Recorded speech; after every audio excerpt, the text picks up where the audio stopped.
మీ favourite serials ఇప్పుడు టీవీకి ముందే సన్ నెక్స్ట్ యాప్ లో మస్తుగా అందరికి ముందే చూడండి. ఇప్పుడు సన్ నెక్స్ట్ యాప్ ని డౌన్లోడ్ చేసి సబ్స్క్రైబ్ అవ్వండి. ఎందుకు నేను గంగని చూడకూడదని మీరు అనుకున్నారు? ఎందుకని మీరు గంగని వెతుక్కుంటూ వెళ్ళారు? గంగని మీరు ఏం చేశారు? దయచేసి చెప్పండి. గంగ ప్రాణాలతో ఉందా లేదా? ఏం జరిగిందో దయచేసి చెప్పండి. లేకపోతే మీ మీద పోలీస్ కంప్లైంట్ ఇవ్వాల్సి వస్తుంది. మీరు చెప్తారా లేక పోలీసులు పిలిపించి ఎంక్వైరీ చేయించమంటారా? ఎందుకు మాట్లాడకుండా మౌనంగా ఉన్నారు? ఏం మాట్లాడమంటావు అరుణ్? నేను మాట్లాడడానికి ఏముంది? అంటే మీరు పార్వతీపురానికి వెళ్ళలేదంటున్నారా? వెళ్ళాను.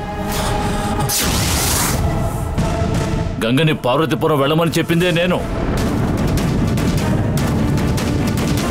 మన దేవసేన కనిపించకుండా పోయినప్పుడు పార్వతీ దానికి కారణమని నువ్వు సందేహపడటం వల్ల గంగతో నాగదేవత గుడిలో పరిహార పూజ చేయించాలి అని వీరభద్రం గారు చెప్పారు.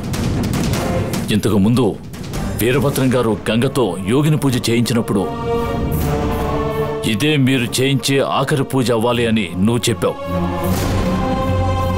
నేను నీ దగ్గరకు వచ్చి మళ్ళీ పూజ చేయాలి అని చెప్తే నువ్వు ఒప్పుకోవన్న ఉద్దేశంతో నీకు తెలియకుండా గంగని నాగదేవత గుడికి రప్పించి పూజ చేయించాం.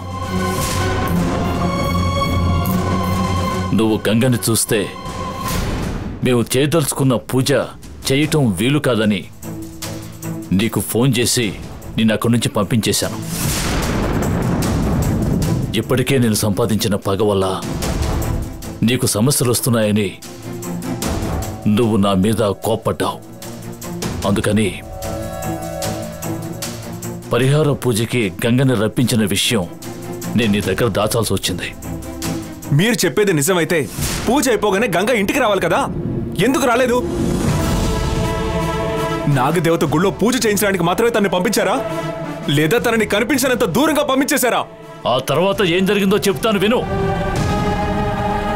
నాగదేవత గుళ్ళో మాత్రమే తనని పూజ చేయమని చెప్పాం. పూజ అయిపోయిన తర్వాత తనని బంగ్లాకు వచ్చామని చెప్పాం.